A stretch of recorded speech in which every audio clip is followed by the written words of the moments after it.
welcome to the Success Pick and Mix podcast with me, Nikki Raby. I began this conversation of success and its complexities in 2018. And over 500 episodes later, it seems there is a lot to say. So we talk about personal branding, money, mindset, marketing, reinvention, visibility, and doing what you love, making it real and making it happen. Because success isn't a straight line. It isn't the same for everyone, and it's constantly changing as we do. Here you'll find mini episodes joining me behind the scenes, plus interviews with some of the most exciting voices out there.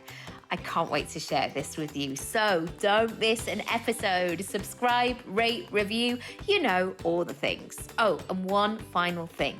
This isn't really about me. This is about you.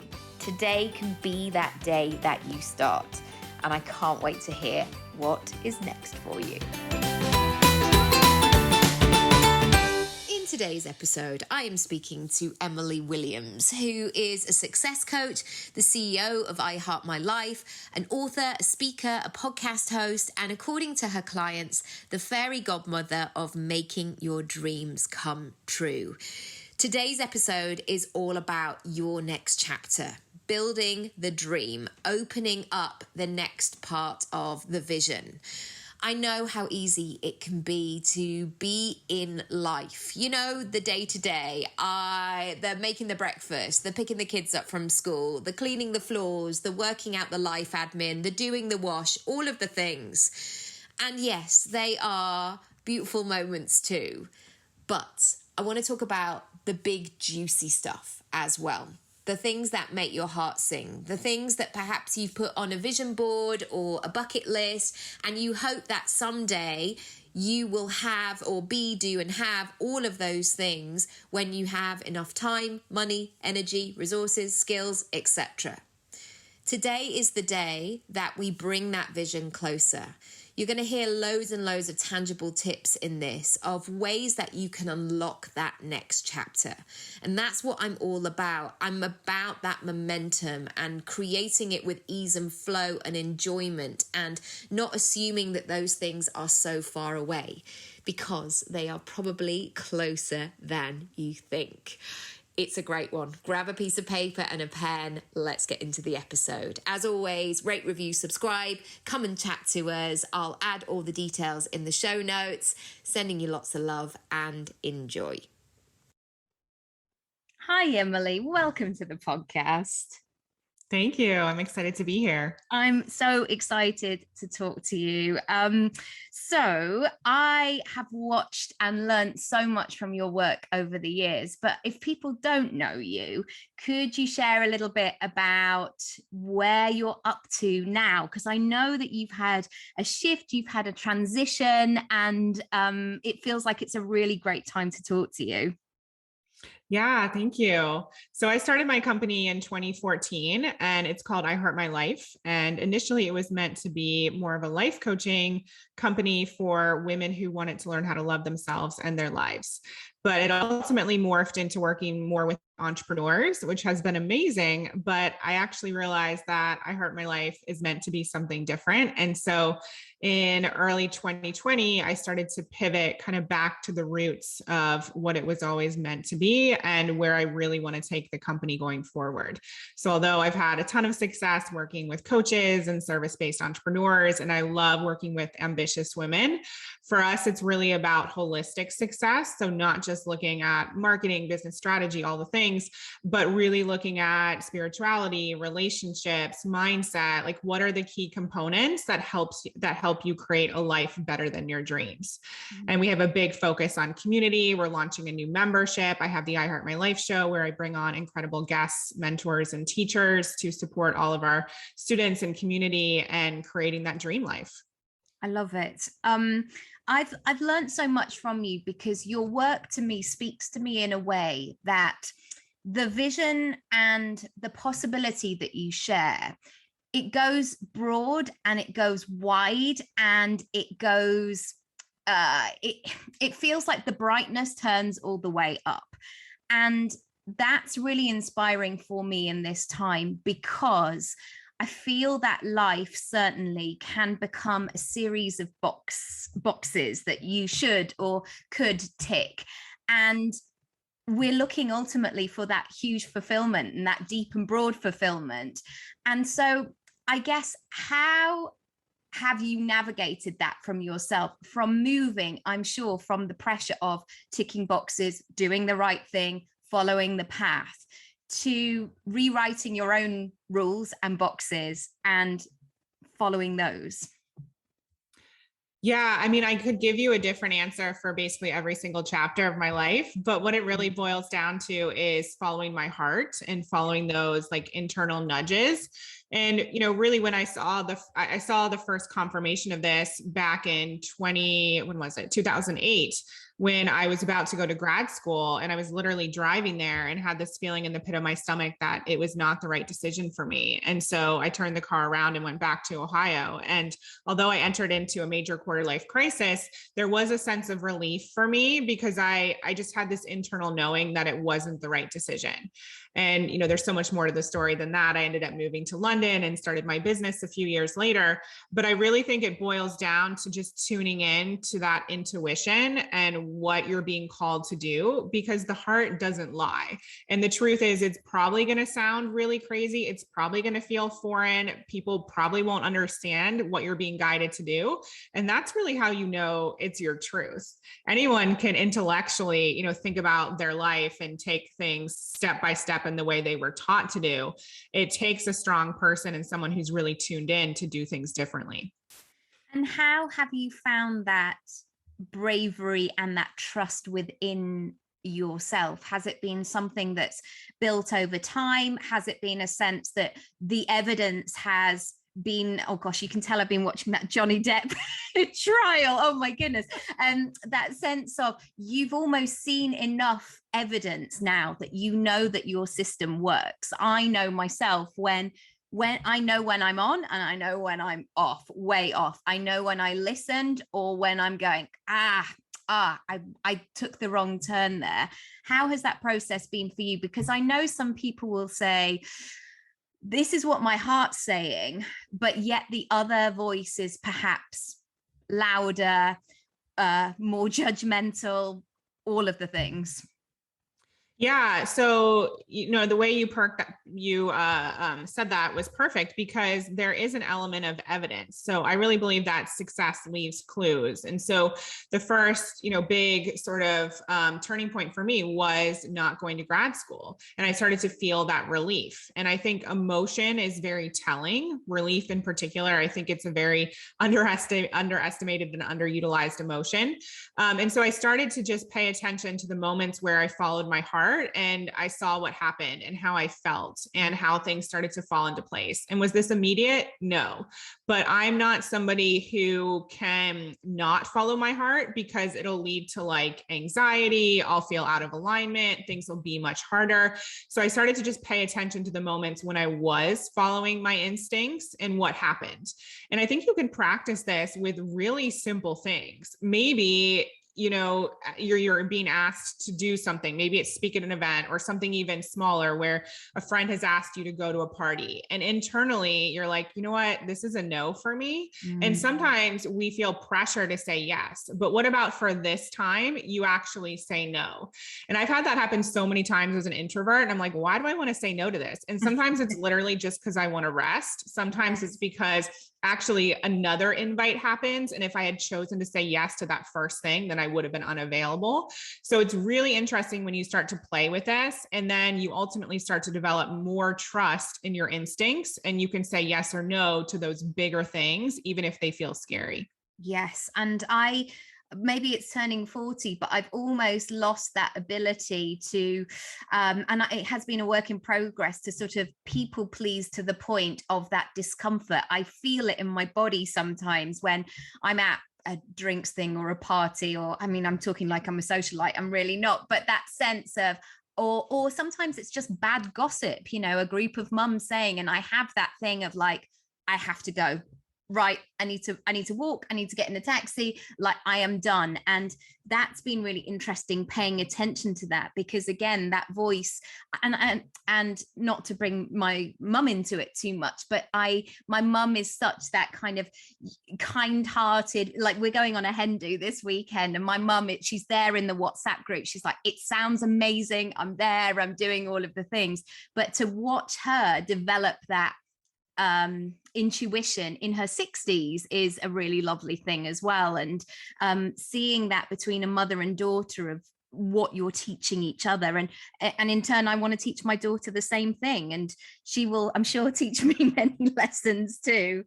How do you work with fear or self-doubt, or that sense of, oh, I said yes, but now everything is just catching up a little bit, and I'm going to have to ground myself in this moment to follow that true desire, because you know that that's what you're meant for, but also not be like, oh, I'm not scared at all. Be intuitive with how you're feeling. Yeah. Well, first of all, I want to say that's really sweet and amazing about your mom, because there's definitely, generational programming where women of that sort of age weren't necessarily taught this stuff. So it's really amazing to watch that. And I've seen that with my own in-laws and my family. So thank you for sharing that. So for me, in terms of fear, I think the thing that comes up as you're asking the question is just, fear is never going to go away. And so it's not about eradicating that. It's just about being able to pay attention, but not give it tons of energy, so to speak. So it's like, you're a mom. I'm not a mom yet, but what I understand is that when kids are acting up, like they're looking for some level of attention, and it's not about completely ignoring them, but you don't need to give in to every single thing that they're craving or asking for, or, when they're throwing a tantrum, you don't need to like kind of stoop to that level. It's nice to be understanding and to show that you are acknowledging that they're experiencing that emotion. And so that's really what I do with my fear. And sometimes for me, I suffer from anxiety, and I have over the past. And so for me, even just like talking to my anxiety and being like, what is this? Like, you don't need to be here right now. We're on a trip. We don't, there's nothing to be scared of, like, but just being kind of more soothing, but not give it tons of energy. And so I've learned to just like acknowledge that fear and understand that if it's there, then maybe I'm doing something big, or maybe this is a new challenge, or great, like this is an indication that there's something for me to work through or work on or learn from. And I think our emotions in general are such a good indication of some of our growth edges and where we need to tune into next. Gosh, you've just given me such a breakthrough in terms of when I speak with my children, and as you say, if they're acting up, which of course they rarely do, because no, but if that moment of like, I need it, I want it, or if I observe other children, when they're tugging on it on a sleeve or something like that, one of the things that I have is a boundary about saying what you need. I'm always saying, like, what is it that you need? How can I help you? Can you show me? So to try and articulate, and sometimes people just want to roll on the floor and cry, and that's fine as well. But I have a real thing about communication. And also, if I then take that back to fear, I have to, a way that I could use that fear is to put that boundary in place with my fear of saying, and if it is a strong enough fear, I really need you to communicate what this fear is and really show me what the downfalls are, almost like prove it, like bring it to the table. Come on, then let's see you. And then there's something to work with, rather than just, I don't know, it looks like it might rain today. Anyway, right, I'll just bob along and do the things that I was doing anyway. Yeah, that's so beautifully articulated. And I like to describe this as following the fear as well. And it's really funny. We were just on a retreat in Bora Bora with some of our clients. And one of the activities we did was swimming with sharks. And I didn't know that we were going to do this. I specifically told my event planner, like, no sharks. But we pulled up in this boat and there were these little sharks there. And so I was like literally following the fear with my clients on the boat, externally. And I said, what is the fear here? And one of my clients turned to me and she said, death. The fear is death. And we were just laughing. That's not not on the website. Right. But so often, when we follow that fear, it's actually not that bad. And obviously sharks aside, but when we're talking about the little examples in our everyday life, if we ask ourselves, what is this actually about? What is coming up for me? What is the fear? And most of the time it's like, I'm not going to be good enough, or someone's not going to like me, or I'm going to be judged, or I'm going to lose something. And it's not actually something that's going to be life altering. And so when you recognize that and you tune into the desire, and you really start to recognize that the desire actually feels expansive and the fear feels restrictive and constricting, then it's so much easier to lean into the desire. One of my questions I had follows beautifully with that. Why do you think that people wear their stories, or if we go coachy, sort of limiting beliefs, excuses, and I'm not necessarily talking about the deep-centered trauma or anything like that, because I know that's a very sort of a different topic, but almost those sorts of things like, oh, I'm always late, like that's just who I am, or now I'm 40, that's it for me, or just these phrases that people have almost picked up along the way, almost this is a really horrible analogy, sorry for this, but almost like bits of dandruff that they suddenly like appear on a jacket or something, and it would be so easy to move them away because they're not embedded in, but somehow people wear them, and myself included. I'm not guilty of not doing this, but this sense of, why do people cling on to them instead of perhaps the opposite of going, I wonder what it would be like to let them go, or to do something else, or to choose again? I think we like people, and including ourselves, in different categories. The mind likes to make sense and know how to, just categorize certain people. And I also think sometimes people aren't taught about having a level of awareness, and they aren't taught that there is an opportunity for change. And of course, we know that there are a lot of people who are taught this and aren't willing to change. And so, even a few minutes ago, I caught myself saying, I suffer from anxiety, right? And that doesn't need to be my story. And so if I were being more conscious with my words, I could say, I'm working on transforming my anxiety. I'm working on creating more peace. And so I bring a new sort of categorization to myself and my life. And it just takes practice though, because our mind has been programmed a certain way and we see ourselves in a certain way. And sometimes that's like an excuse to not go to the next level, or to not achieve, or not to do something. I've seen a lot of people use their family background in terms of financials as a reason why they can't be successful. And that's just an easy out. If you really think about it, there are so many people out there who have transformed their lives. They've changed the trajectory for generations to come. And you're telling me that you can't do it just because of your family history? Like, that's total BS. And ultimately, it just comes down to fear. It comes down to using these things as an excuse. But you have to be taught and be aware enough to know when you're doing that, and have the tools to shift it. Absolutely. And it's a gradual, it's almost like when you go to yoga, that sometimes you've just got to adjust the pose to make it work for you. That it's like, I remember a yoga teacher saying, just bend your front knee. I was like, oh, that feels better. She's like, it will feel better. Just bend it and work with it and breathe and go into what you need in this position. And sometimes it's just allowing ourselves to be in that stickiness to be able to relieve it. Over the last, since 2014, how has becoming a person with a big dream of, I want to do this, there's something, even those very, it's bizarre sort of even going back to those early stages, but like, I think there's something in this. I want to talk about life and people creating great ones, to being a fully fledged, like, big company CEO owner. What's that journey been like for you, and what have been the biggest surprises perhaps? Yeah, goodness, great question. So it definitely has not been a straight path. That's for No, sure. what? Uh, oh God. When people say, I just woke up like this, did you? Did you Right. really? Yeah. And I think so. I'll start with the surprise first, because that will help me articulate the rest of your question. So I didn't realize the amount of personal development work that would be required to create success. And it goes back to what we were just talking about around the programming of our mind and what we were taught by family, by society, just through osmosis growing up.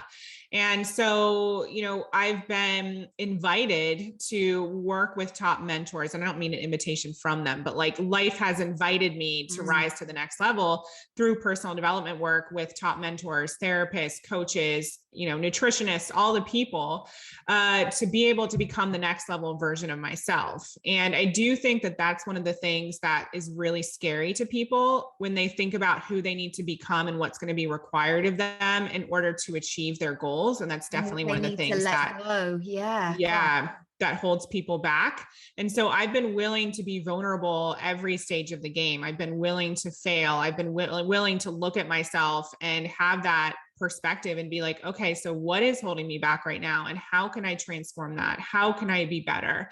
And that's really been one of the consistent things over this journey that has enabled me to continually go to the next level and to not be scared of putting myself out there in a bigger way, not be scared to hire a team and learn about how to do all of that, not be scared to like become the CEO and shift into a next level role. And I really think that's one of the secrets is like working on yourself.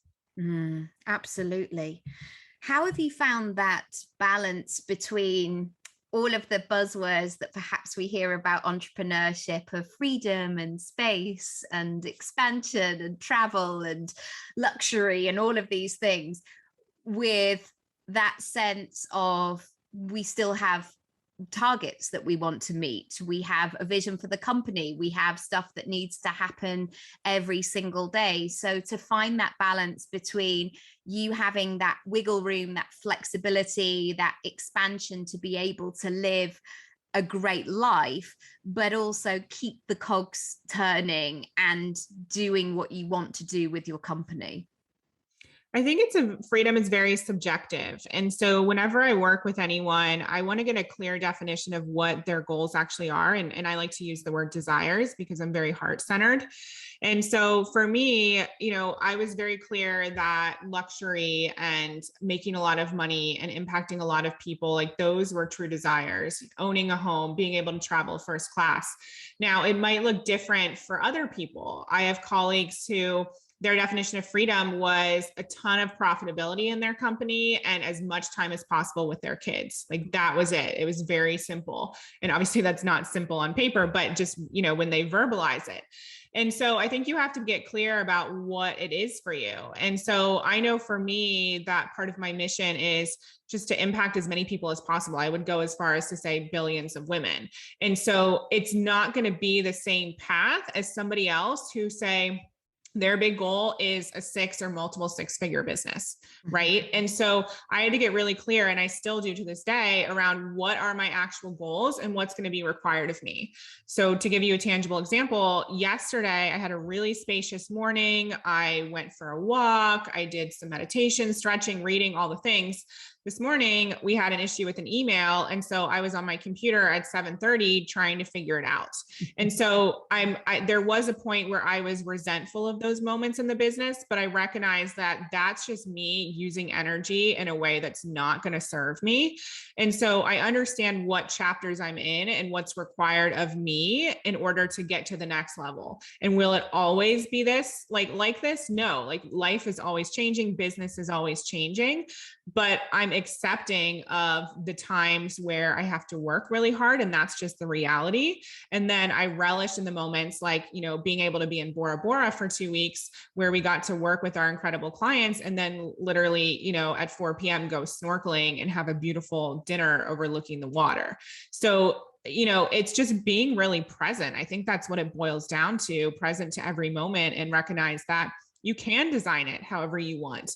And also being like rooted in reality. And I use that word cautiously because I know that it's not a word I use a lot, but we do need to be real. Like if you want to affect like millions or billions of people, like it's going to take work.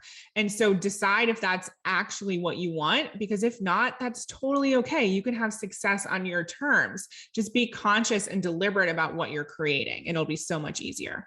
Amazing. One of mine is, to give a tangible example, is I want to work just in term time and then in the holidays have time off with the children. They don't necessarily always need to be in the same room with me, but have that sense where I'm on holiday as well. So that could be a morning in the garden, or us all going out for the day, or whatever it might be. And this, so my daughter Luna, she will go to school September 2023. And I always sort of knew that random date in my head.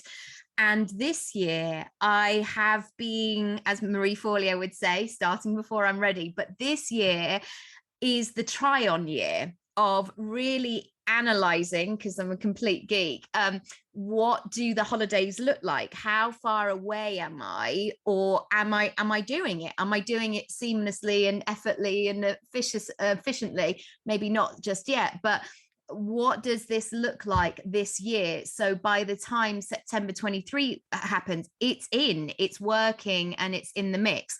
How has that sense of trying on your next level, your next stage, your next desire worked for you?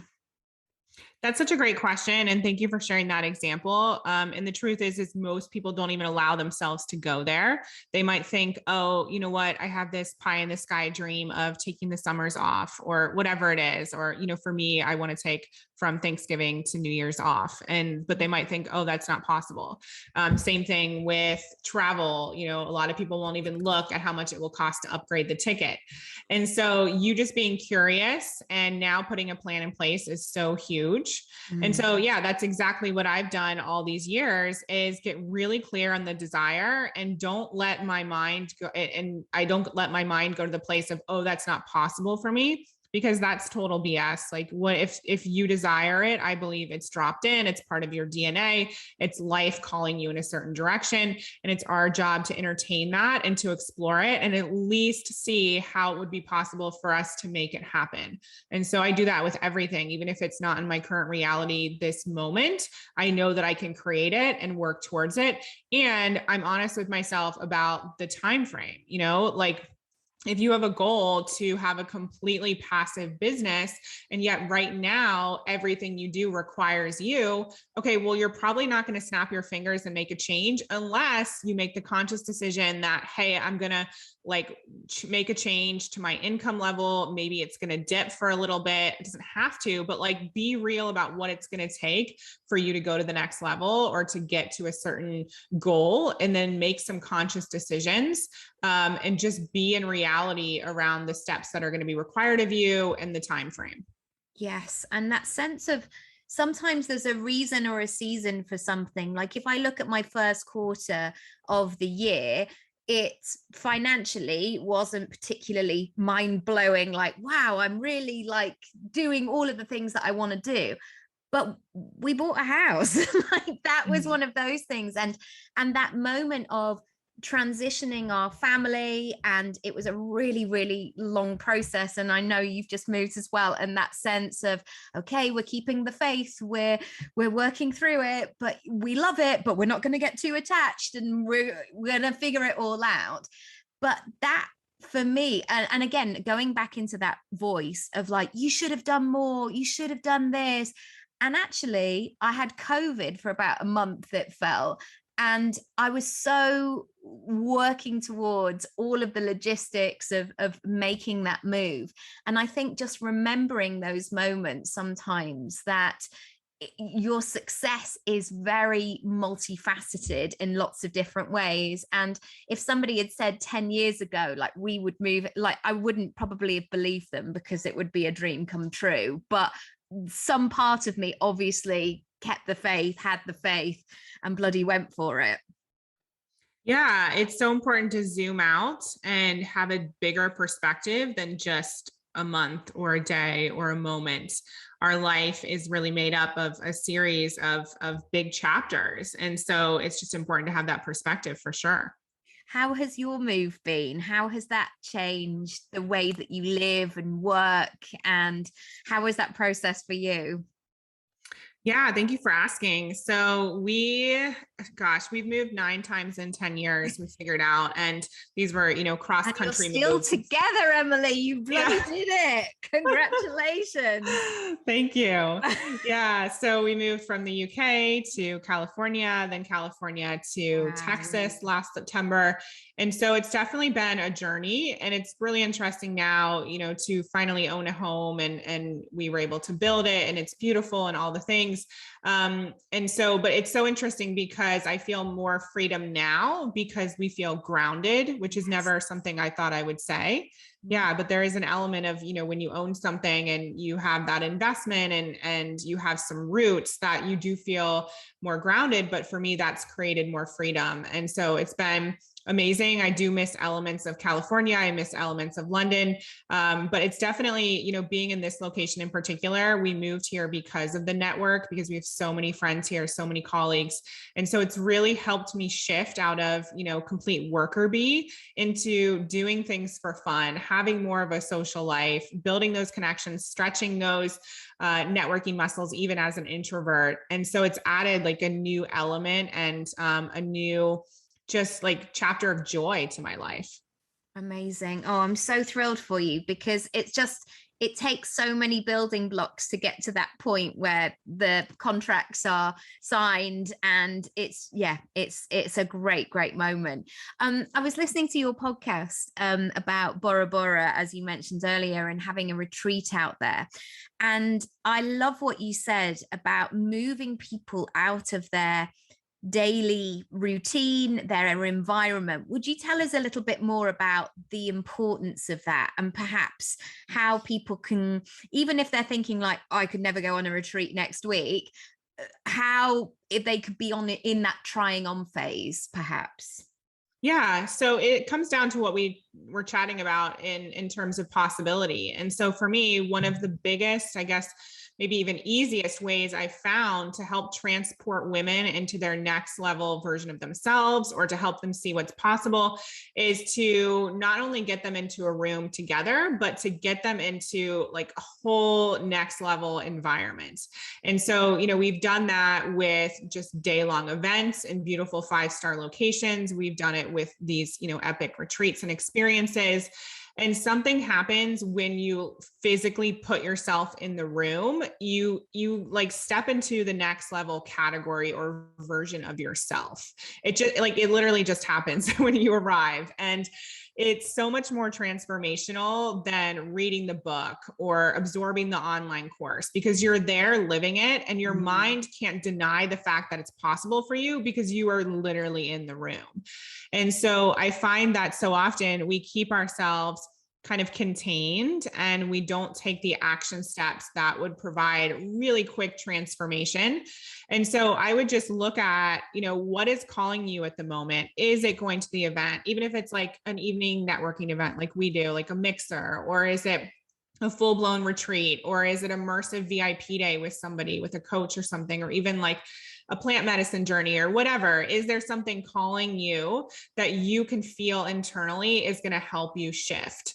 And of course, the fear often comes up, but just ask yourself, like, what are the steps I can take? And it can really just be going to a mixer for an hour. Like, that's not a big thing. No one's going to die. And you can just go and see how it feels, and just start to dip your toe in the water if you're not somebody who likes to go all in.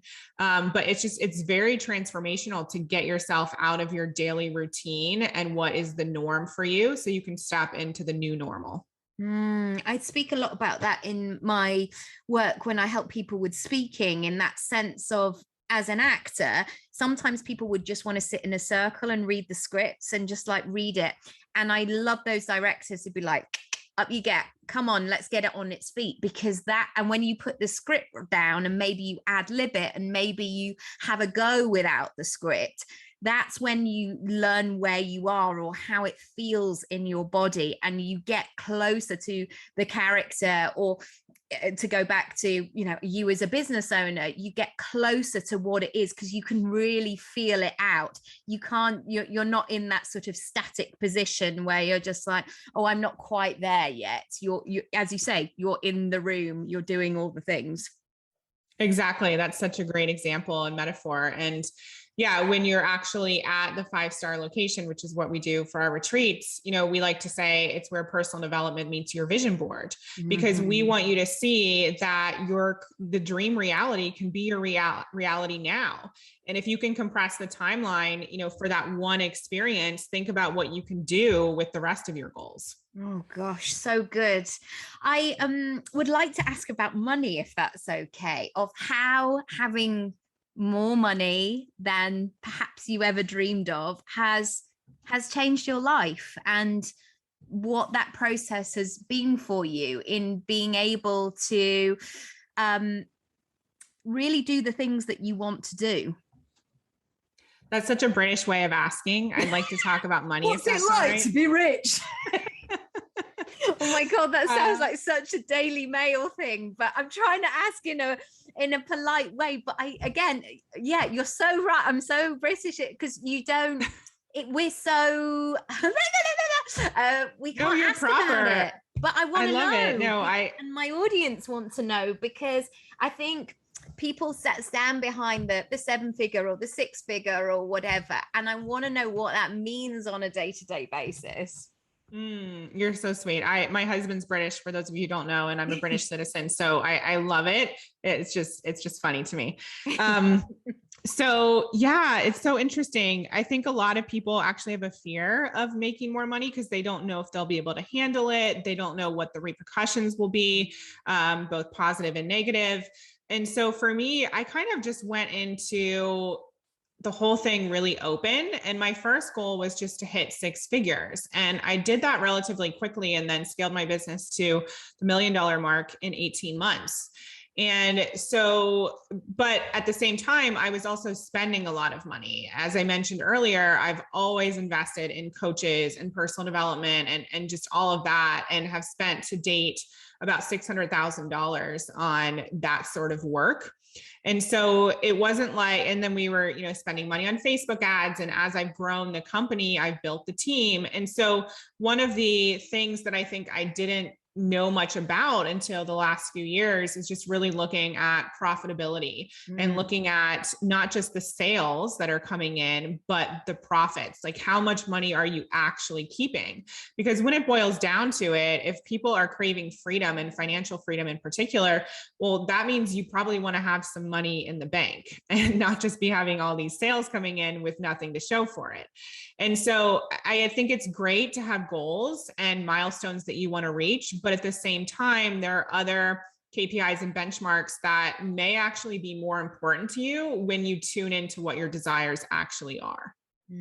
Absolutely. And that sense of really understanding what the payoff is in that way. I did your I Heart Money course maybe 5 years ago, I think, a long time ago. And it was really like the next, it felt like I went to play, you know, when you play in the little playground when you were a child and you'd kind of look at the middle playground or like where the bigger kids were.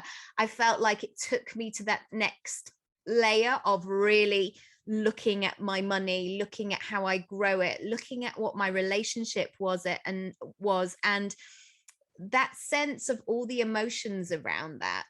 And one thing that I've learned is to look at the whole picture of the experience and to move away from that, well, this is what the minimum wage is, or this is what somebody might pay per hour, but to look at those benefits, look at those solutions that you're providing. And one thing I've realized is to look at that sense of how small you are in the big picture of things. As in, I did an advert at the end of 2020 and I was bought out for another year for it. And I just got paid again, plus some more. and I didn't do any other work for it. And years ago, if that had happened, I would have felt enormous guilt. I would have felt like I would have had to turn up at the director's house and said, "Oh, can I just cook you dinner or something?" Just to say, all of that stuff. And actually, my face is selling somebody else's products. My face is selling a big corporation. I was going to say it's changing people's lives. It's not, but it understanding what that whole network is that it's okay. It's okay to be paid again. It's okay to enjoy the money. It's okay to feed and clothe my children and take them on nice holidays. It's all okay. It's okay to give back. It's okay to donate to the school. There's such a big story. Oh yeah. And I mean, one of the questions you asked me around the different chapters of building the business and what it's looked like, when I said that personal development has been a bigger part of it than I expected, I also meant the money mindset work because of all the programming that we have growing up and the ways we're taught to view money. And it's not just okay for you to have the means to pay for all those things. You are actually meant to live an abundant life. And this is something that we're not taught. And we're actually taught the opposite, that if we have too much, that means we're taking it from somebody. And so there's all this kind of junk that's blocking us from creating more wealth and being financially free and raising our prices and desiring more. And so it's really important to clear all of that out so you can get to the truth of what it is that you actually want. And then you can work on generating the belief that you can have it and it's possible. And then ultimately putting in place the action steps and getting the support to make it happen. Yes. So speaking of which, how can people find out more about what you do? You're coming to London in the summer. That's happening, which is great. And where else could people go to get your support or get to know you better? Thank you for asking. Yes, we are coming to London to host a mixer. And then we will be hosting. Sorry? It's so kind of you to work with the royal family, to organize the whole. That's amazing. Yeah, let's manifest that. Yeah, so we'll be coming to London. Then in September, we're going to be hosting another mixer in Los Angeles. We're going to be doing some things in Austin where I live. But ultimately, if you just go to iheartmylife.com, you'll see information about my podcast, the I Heart My Life show. We're also launching a new membership that's going to be available in July. So that's super exciting. So yeah, lots happening over there. Oh, and I have to say, I've dabbled with lots of coaches and programs and not people, but you know what I mean, over the years. And I just think that you're just the business at what you do. I think you just give so much value and you deliver, and I always learn something from you. So I'm so happy that we got to chat today. Thank you so much for your time, your wisdom, and and helping people to check in with their heart and their desire. It goes a bit quiet sometimes, especially after the last couple of years when perhaps many of us have been in survival mode or having children at home or caring for people, just to come back to that place of what do I really want? What really lights my fire and what am I drawn towards? It's sometimes a difficult headspace to get into. So the fact that you break it down in this way, I know it's going to be so transformational for people. Oh, thank you. You're so kind. It's been an honor to work with you. And thank you for having me on the podcast. Thank you so much for listening to today's episode. I really hope you got something from it. And if you did and would like to share, feel free to tag me across social media at Nikki Raby, or you can email hello@nikkiraby.com. You can also go to my website, nikkiraby.com, to find out more about how I can support you, sessions, courses, prices, availability, etc. Oh, and there's loads of freebies to get you started. Another episode will be with you shortly, but in the meantime, do rate, review, and subscribe. And I will see you soon. Bye.